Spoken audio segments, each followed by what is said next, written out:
1 João capítulo 2, versos 24 a 27. A palavra de Deus diz assim: quanto a vocês, cuidem para que aquilo que ouviram desde o princípio permaneça em vocês. Se o que ouviram desde o princípio permanecer em vocês, vocês também permanecerão no Filho e no Pai. E esta é a promessa que ele fez, a vida eterna. Escrevo-lhes estas coisas a respeito daqueles que os querem enganar. Quanto a vocês, a unção que receberam dele permanece em vocês, e não precisam que alguém os ensine, mas como a unção dele recebida, que é verdadeira e não falsa, os ensina acerca de todas as coisas, permaneçam nele como ele os ensinou. Amém? Vamos orar ao nosso Deus. Pai, muito obrigado por essa oportunidade que nós temos de poder orar, de poder cantar, de poder ler a Tua palavra, de poder louvar o Teu nome, ó Deus. Nós agradecemos por isso e pedimos ao Senhor nesse momento que lance luz sobre essa palavra, para que tenhamos aqui condições de entender, aprender e, de fato, aplicar em nossas vidas. Em nome de Jesus é que oramos. Amém. Queridos, a gente vai seguindo na nossa série de estudos nessa carta aí do apóstolo João, uma carta que tem um objetivo muito específico.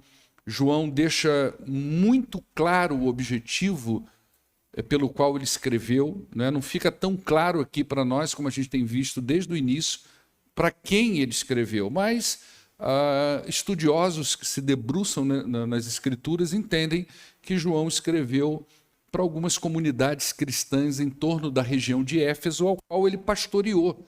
Então, é um momento que ele não está presente, mas ele escreve para essa igreja, ou para essas igrejas. Essa carta provavelmente foi lida em mais de uma comunidade, e a intenção de João é muito clara. Ele queria proteger aquela igreja. Ele estava longe, ele não tinha condições de estar ali presencialmente para proteger aquela comunidade daqueles ferozes ataques que haviam nas igrejas do primeiro século. O primeiro século para o cristianismo foi muito difícil, porque muita heresia entrou dentro das igrejas, muita gente chegava nas igrejas com pretensões de que tinham comunhão com Deus, de que tinham vida com Deus, e na medida que eles iam entrando na igreja, o ensino deles iam mostrando, e a vida deles iam demonstrando que não havia nada de cristão, não havia nada de espiritual na vida deles. Pelo contrário, João vai dizer que essas pessoas eram como o espírito do anticristo, eram hereges, eram falsos mestres, e eram pessoas que entravam na igreja, e muitas delas, como eu falei aqui, acho que na semana passada ou retrasada, essas pessoas não chegavam dentro da igreja com uma placa na testa dizendo: eu sou um falso cristão. Pelo contrário, elas se misturavam na comunidade cristã, muitas delas conquistavam amizade dentro da igreja, e os seus ensinos gradativamente iam entrando. Ele poderia penetrar na igreja de maneira formal. Como é que o ensino penetra na igreja de maneira formal? É isso que eu estou fazendo aqui agora. Isso é a formalidade do ensino, é a escola bíblica dominical, é a formalidade do ensino. Mas o ensino também penetra na igreja de maneira informal. Como é que ele penetra de maneira informal? Nas conversas particulares, nas visitas nas casas, nas reuniões que os crentes fazem nas suas casas com outras pessoas. Nesse momento, a informalidade entra e, de alguma maneira, o ensino vai sendo aplicado ali, colocado ali também, não é? E então, muitas pessoas chegavam nessas comunidades e elas tinham uma pretensão cristã, mas os ensinos e as falas deles eram uma mistura de cristianismo com religiões de mistérios, muitas religiões de mistérios que havia na época. E esses falsos mestres, eles criavam divisões na igreja, eles ensinavam falsas doutrinas e eram usados de fato por Satanás, a gente vai ver um pouco disso aqui, para fragilizar uma das principais doutrinas do cristianismo, a encarnação de Jesus.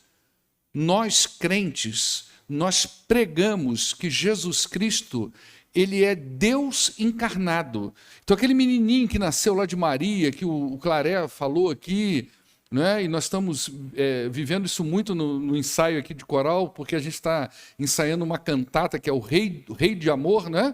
Que fala desse nascimento. Quer dizer, Natal só fala disso, toda cantata fala disso, é verdade ou não é?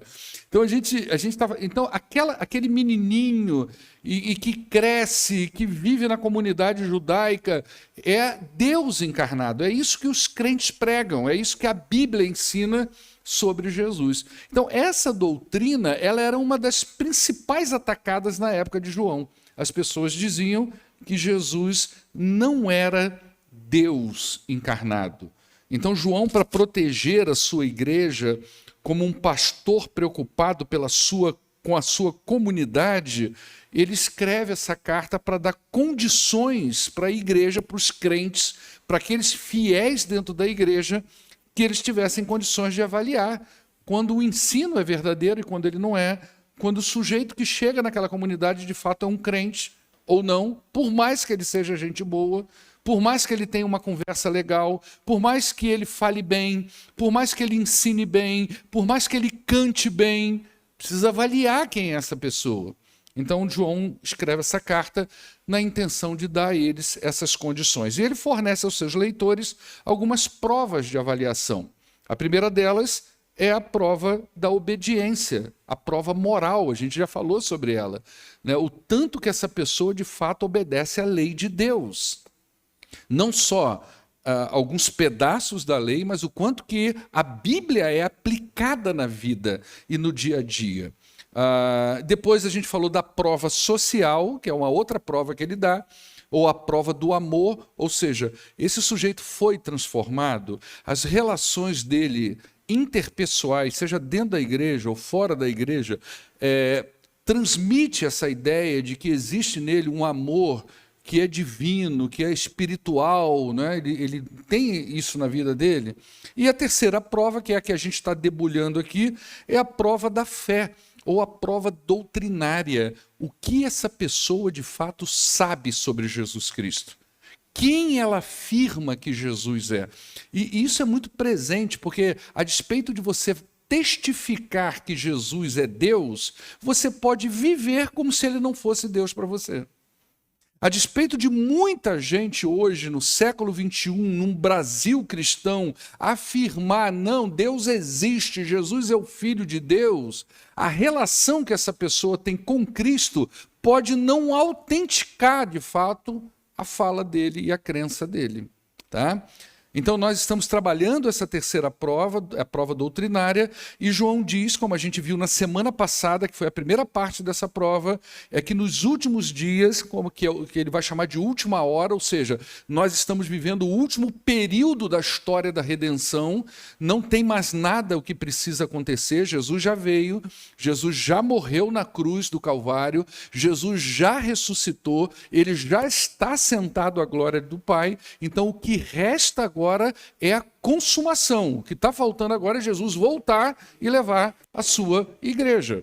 Então, por isso que você vai ver muito na Bíblia essa ideia de última hora, últimos dias, últimos tempos. Isso não quer dizer necessariamente de uma contagem cronológica, aquela ideia de que tem um relógio, um cronômetro andando para trás e está chegando a hora. Não, mas de uma era da história da redenção que é inaugurada com a vinda de Jesus Cristo, com a encarnação, não é, de Jesus Cristo, e que vai terminar com a sua volta. Então, esse período entre a primeira vinda de Jesus e a segunda vinda de Jesus é o que a gente chama de últimos tempos, os últimos dias ou as últimas horas. E João vai dizer que nesse tempo, nesses últimos dias, que teve a inauguração da vinda de Jesus, muitos anticristos surgiriam. A Bíblia, ela parece que dá para a gente a perspectiva de que, em algum momento, surgirá alguém que, de fato, terá o rótulo do anticristo. A gente fica procurando ele aí, né? Tem gente que procura no Papa, tem gente que procura num político, outro procura aqui. Então, a ideia que vai aparecer essa pessoa. Mas o que João está dizendo é o seguinte: olha, antes que esse anticristo apareça, o espírito dele já vai atuando.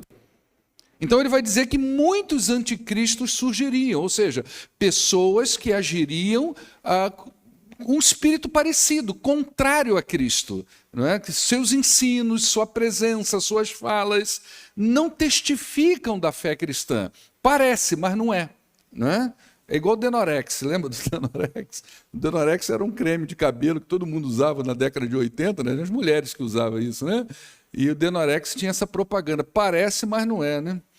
Então, nesse tempo, então surgiriam muitos, e esse espírito, João vai dizer, já está em operação no mundo, e esse espírito ele é totalmente contrário ao Evangelho, totalmente contrário a Cristo. E se é um espírito contrário a Cristo, certamente tudo que ele fala, tudo que ele ensina é contrário à revelação que nós temos nas Escrituras Sagradas. Por isso a importância da pegada doutrinária. Por isso que é importante que o crente conheça a sua fé, a sua doutrina, porque senão ele fica jogado para lá e para cá, ele não sabe nem no que ele acredita. Ele vê um vídeo na internet de final dos tempos, ele entra em desespero, manda para o pastor, manda para o líder dele, então o que é isso? É verdade? Isso não é? Ele não sabe.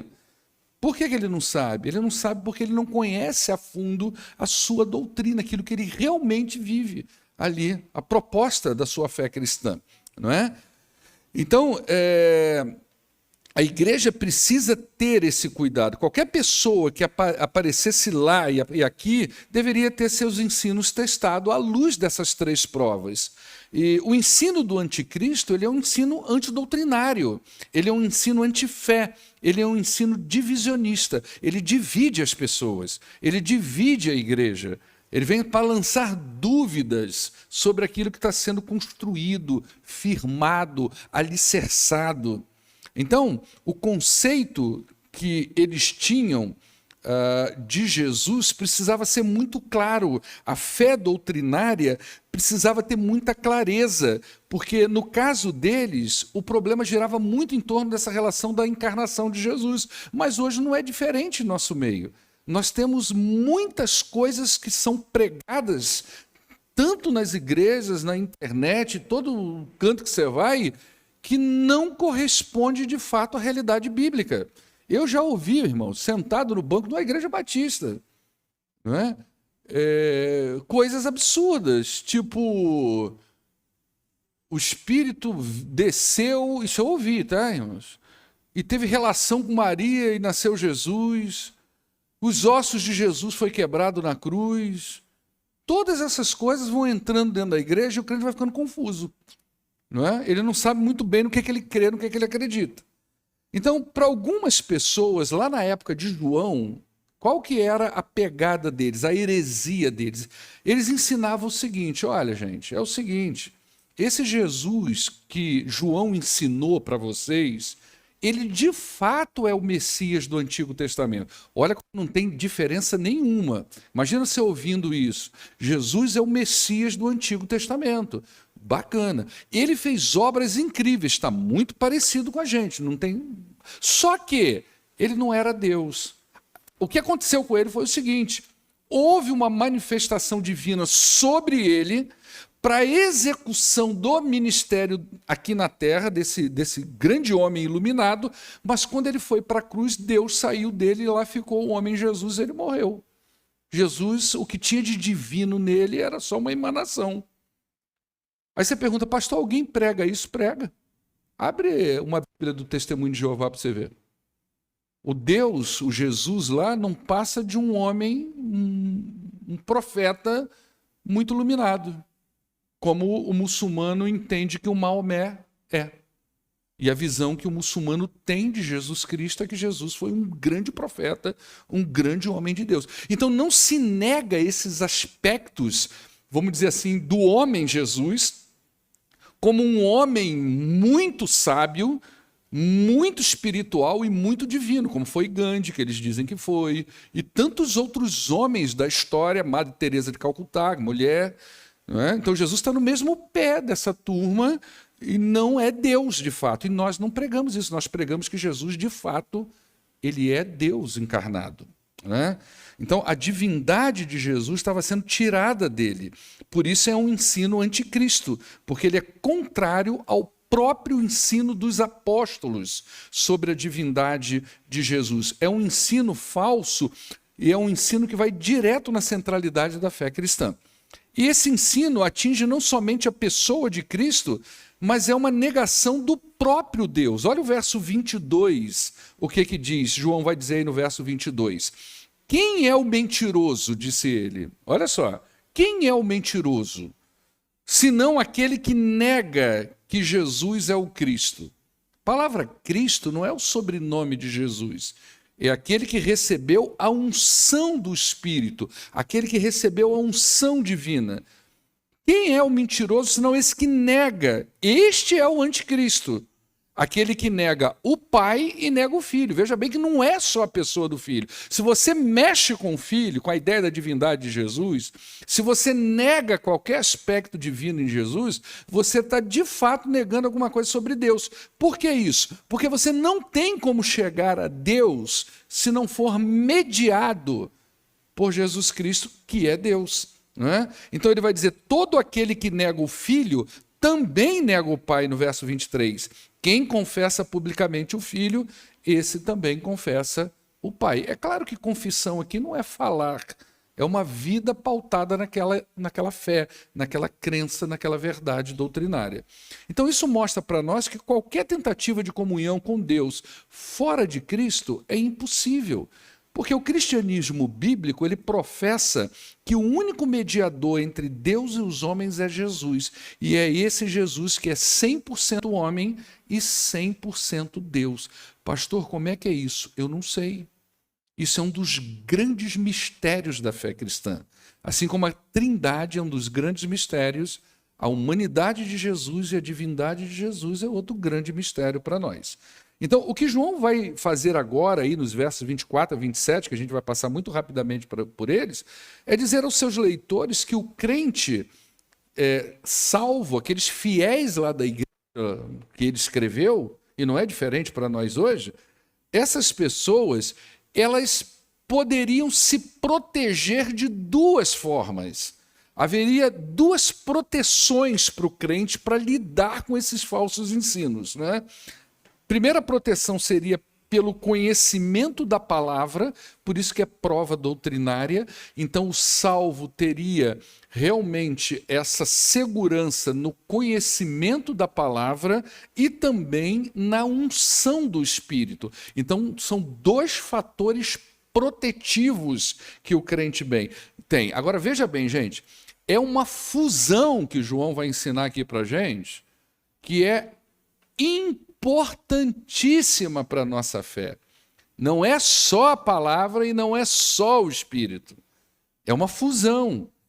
Tem muita gente que ama a palavra e negligencia o Espírito. E tem muita gente vivendo no Espírito e negligenciando a palavra.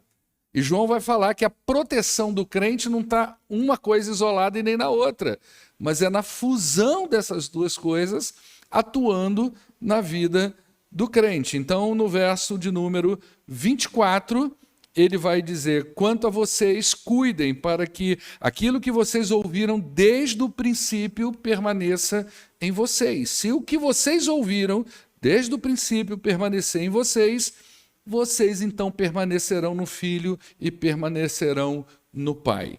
Então, a pergunta que a gente faz aqui agora é, o que eles ouviram desde o princípio que eles precisavam permanecer nisso? O próprio Evangelho, o ensino dos apóstolos, a mensagem original da fé. É isso que João está dizendo. Vocês precisam permanecer na mensagem original. Então, se está havendo um monte de ruído, e, gente, isso só vai piorar. Talvez você que está aqui hoje, por isso a importância do discipulado familiar, você está ouvindo, você está tendo esse, eu vou chamar de privilégio, não é nenhuma soberba, nada disso, tá, irmão? Em nome de Jesus. O privilégio está vindo numa igreja que o pastor está abrindo a palavra de Deus e está tornando ela transparente, límpida, como a água para você. Tá certo? Isso é um privilégio que você está tendo. Talvez os seus filhos não tenham isso, os seus netos já não tenham tanto isso. Por isso a importância de você fazer isso na sua casa. Porque os tempos estão mudando muito. E a coisa está ficando diferente a cada dia. Então, esse zumbido de coisas novas vai surgindo o tempo todo. Então, o que João está dizendo? Nós precisamos ficar naquilo que é autêntico, naquilo que é original, a fé transmitida pelos apóstolos. Então, eles deveriam cuidar para que essa mensagem permanecesse neles e eles permanecessem na mensagem. A ideia de permanecer, principalmente essa ideia de eu permanecer na mensagem, é quase que uma coisa geográfica. É aquela ideia de eu não me movimentar daquele lugar. De eu não sair. Davi, não, pega um copo d'água lá para o pai. Davi, ele foi promovido essa semana a irmão, né, depois do batismo, agora ele é o irmão Davi, e o Claré já botou ele para orar, né? Eu já botei ele para fazer o treinamento diaconal. Paga lá um copo d'água, então. Né? Então, veja bem, é aquela coisa, eu não posso sair desse lugar da originalidade do Evangelho. Então, João está exortando aqueles crentes a uma proatividade bíblica. Não é algo passivo, tá? Então presta atenção nisso, que isso é muito importante para você. Não é apenas conhecer o Evangelho, tá certo? Conhecer o Evangelho, estudar o Evangelho, meditar no Evangelho, viver no Evangelho, são processos que cabem ao crente. Não é uma coisa passiva. Não é uma coisa que você vem à igreja e acha que você está protegido. Não. Há uma responsabilidade sua de permanecer, no sentido de estudar, de meditar, de conhecer. E por que eles deveriam cuidar para permanecerem no evangelho genuíno? O apóstolo Paulo vai dar uma luz para a gente, não João, mas ele vai ajudar a gente a entender essa fala de João. Então o Helder vai colocar ali 2 Timóteo. Nossa, Deus, Helder, eu não coloquei aqui o capítulo, mas eu vou achar aqui rapidão. Coloca aí em 2 Timóteo, capítulo 3, verso 1. Vai me seguindo aí, tá, Helder? Saiba disto, nos últimos dias, olha que ele está falando do mesmo período que João está falando, sobrevirão tempos terríveis. Os homens, eles serão egoístas, avarentos. Isso é atleticano, gente, esquenta a cabeça não. Os homens serão egoístas, avarentos, presunçosos, arrogantes, blasfemos, desobedientes aos pais, ingratos, ímpios, sem amor pela família, irreconciliáveis, caluniadores, sem domínio próprio, cruéis, inimigos do bem, traidores, precipitados, soberbos, mais amantes dos prazeres do que amigos de Deus, tendo aparência de piedade. Presta atenção nessa frase. O que é ter aparência de piedade? Piedade aqui na Bíblia diz da fé cristã. Piedoso é aquele que vive a fé cristã. Então o que ele está dizendo aí? A pessoa parece que é. Ela tem aparência de cristão, mas nega o seu poder. Afaste-se desses também. Verso 6. São esses que se introduzem pelas casas, olha só, e conquistam mulheres instáveis, sobrecarregadas de pecados, aos quais se deixam levar por toda espécie de desejos. Elas estão sempre aprendendo, mas jamais conseguem chegar ao conhecimento da verdade. Estão lá, estão dentro da igreja. Não adianta se ensinar que não vai. Tá certo? Como Janes e Jambres se opuseram a Moisés, esses também resistem à verdade. A mente deles é depravada, são reprovados na fé. Verso 9, a gente vai parar aí no verso 9, Alder. Mas aí depois você vai para o capítulo 4, verso 3 aí depois. Olha só. Não irão longe, porém, como no caso daqueles, a sua insensatez se tornará evidente a todos. Ou seja, vai ser revelado. Tá? Aí para a gente fechar aí, olha aí o verso 3. Pois virá o tempo em que não suportarão a sã doutrina, ao contrário, sentindo coceira nos ouvidos, juntarão mestres para si mesmos, segundo os seus próprios desejos. Eu te pergunto uma coisa, a gente está longe disso? Não está. A gente está longe dessa? Não está. A gente está vivendo isso. Isso está claro hoje. Por isso que eles precisavam viver no evangelho genuíno. Por isso que você precisa conhecer o evangelho genuíno, para que não aconteça justamente isso, né? Então a nossa fé, as nossas doutrinas, elas não estão apenas ancoradas nos eventos históricos sobre Jesus, mas também no testemunho e no ensino dos apóstolos. Então a gente vai lá na Bíblia e vai ver o que eles ensinaram, o que o Evangelho, o que é o Evangelho? São os ensinos deles para nós. Livro de Atos, cartas, tudo mais é os ensinos. O que esses homens falavam sobre Jesus? O que esses homens falavam pela fé? O que eles saíram espalhando por aquele lugar que saiu igrejas, e essas igrejas cresceram e foram alimentadas baseados no testemunho desses homens. Então não é só no fato, na crença em Jesus, mas o que esses homens disseram sobre Jesus Cristo. Então a igreja precisa tomar muito cuidado com os vários ensinos que nós temos hoje. Nem todos provêm das Escrituras. Cuidado. A pessoa pode estar abrindo a Bíblia e ensinando errado para você. A pessoa pode estar lá na internet, porque falar macio... Eu encho essa igreja aqui rápido, porque eu também sei, irmãos. Eu sei falar cada coisa que você nem imagina. Aliás, minha mensagem mudou muito nesses últimos 17 anos. Você precisava me conhecer no início do meu ministério. Era Apolo. Era Apolo, aquela coisa eloquente, aquela coisa que você saía na igreja pelo corredor, todo mundo, mas esse homem de Deus! Não era antibíblico, não. Mas hoje está muito mais bíblico do que 17 anos atrás. Entende a necessidade? Então, o ensino bíblico apostólico visa, essencialmente apresentar Jesus como a encarnação de Deus. A lealdade a essa doutrina, ou seja, de que Jesus é o próprio Deus encarnado, o resultado disso está aí no verso 25. Ele vai dizer, esta é a promessa que ele nos fez. Você está na originalidade do Evangelho? Essa é a promessa que ele nos fez, a vida eterna. Então é como se João estivesse dizendo, gente, segura a bola. Não se deixe enveredar pelo modismo, pelo sensacionalismo. Segura, porque tem uma promessa. E essa promessa é de vida eterna com Jesus Cristo.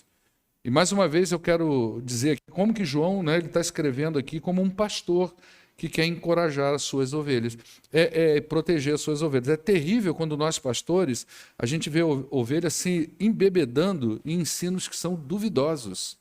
E hoje a internet está aí para isso, né?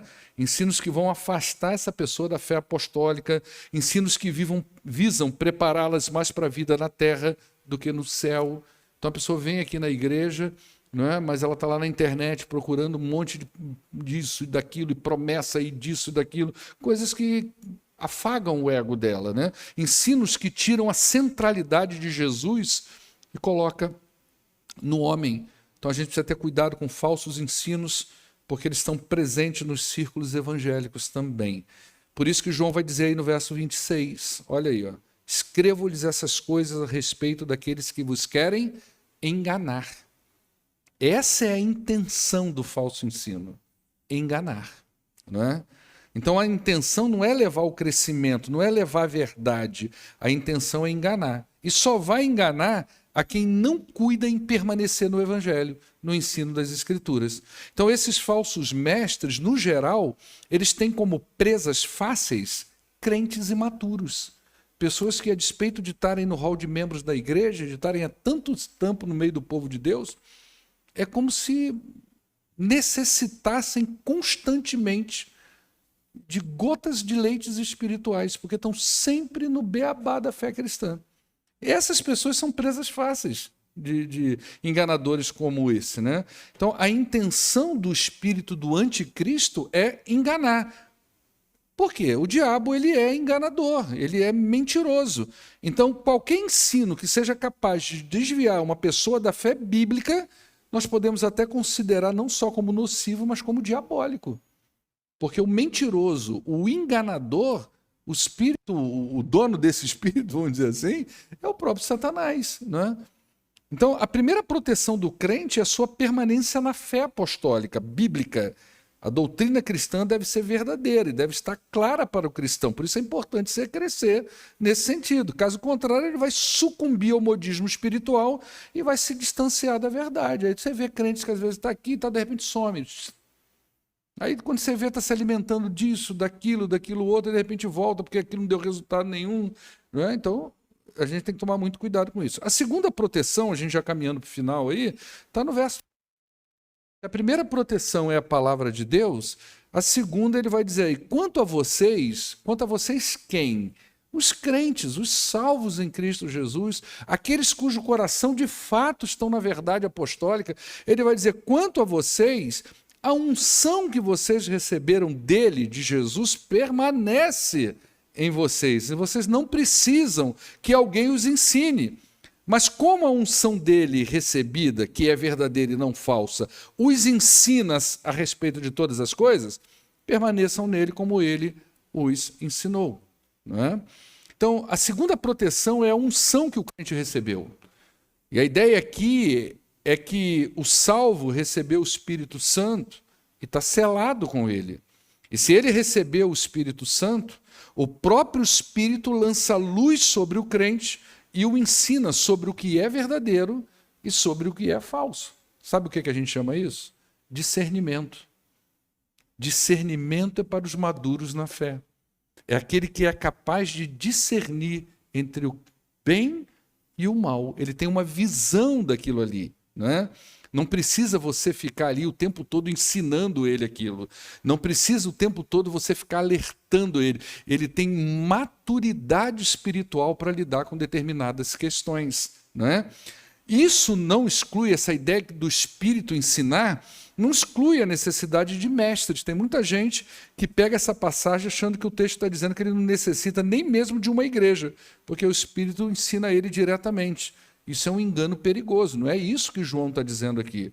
O Novo Testamento ele fala de necessidade de mestres, diz que alguns têm dons de mestres, encoraja a igreja a honrar aqueles que ensina. Então esse texto precisa ser entendido de forma contextual. Aqui João está tratando de ensinos falsos, produzido pelo espírito do anticristo, do enganador. Então o crente, segundo esse texto, ele tem a proteção do espírito que habita nele. Então essa unção o protege no sentido de que o espírito, ele lança luz no salvo, na mente, no coração, dando a ele condições de discernir entre aquilo que é verdadeiro e aquilo que é falso. E o Espírito faz isso levando o crente ao entendimento das Escrituras Sagradas. Então tem gente que você não precisa se preocupar em proteger ela. Ela tem maturidade, ela tem conhecimento bíblico e o Espírito usa a palavra que ele estuda, que ele lê, que ele conhece para proteger ele contra os falsos ensinos. Agora tem outros que você precisa ficar rodeando ele ainda. Você precisa estar ali em volta dele, porque se bobear, ele escorrega e cai. Nesse sentido, né? Então é uma ação conjunta, é o agir do Espírito e o estudo da palavra. O resultado disso é a permanência do crente na verdade que é o Evangelho. Essa era a preocupação de João. E é assim que João vai mostrar para os crentes que eles estão protegidos. Vocês se protegem na palavra, na permanência no Evangelho, e vocês são protegidos pela unção do Espírito. A fusão dessas duas coisas é a segurança do crente. Então, da mesma forma que o enganador age para distorcer a verdade e tentar enganar os crentes, o Espírito de Deus também age dando discernimento daquilo que é verdadeiro. Como é que a gente conclui essa palavra aqui, né? que eu aprendo com esse texto hoje? Primeiro, como que é importante que os crentes se envolvam com a doutrina bíblica. Gente, não existe fé cristã sem doutrina. Nossa igreja tem oferecido aqui módulos doutrinários aos sábados. Tem uma classe de escola bíblica aqui que chama...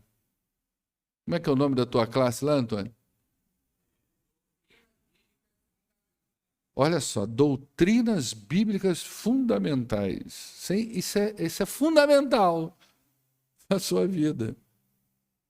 Não é só vir para cá domingo com revista de escola bíblica e aí, às vezes o professor tem uma dificuldade porque aparece mais conto de causo nas classes de escola bíblica, é o estudo da palavra. Não é, a gente precisa estudar coisa séria, não é? Não é só uma questão de frequentar uma igreja. Só frequentar não vai proteger você de muita coisa. O crente verdadeiro, ele se alimenta da palavra e dá nutrientes para ele. Eu aprendo que é muito importante você conhecer o desmembramento da fé cristã. Saber sobre trindade, saber sobre encarnação, sobre obra de Cristo, tudo isso é muito importante para você. Eu aprendo aqui também, como a gente viu na semana passada, que o anticristo é esperado, mas o espírito do anticristo já opera na humanidade. Então é o espírito contrário ao evangelho apostólico. Então cuidado com as coisas que você ouve por aí, que às vezes pode te afastar de uma fé verdadeira. Nós vamos ver aqui que a gente é encorajado até a testar os espíritos. Que é isso que está falando para mim? Que é esse som que vem na minha orelha? Né? Que fala é essa? Às vezes vem de um crente, às vezes de uma pessoa da nossa convivência. Que fala é essa? Da onde está vindo isso? Ela está me encorajando ao quê? Está me levando para que lado dentro da igreja? Até isso a gente tem que tomar muito cuidado. Porque o espírito do anticristo, ele age. E o Espírito de Deus vai encorajando e fortalecendo os salvos para se protegerem contra todas essas intervenções que às vezes a igreja tem espirituais. Amém?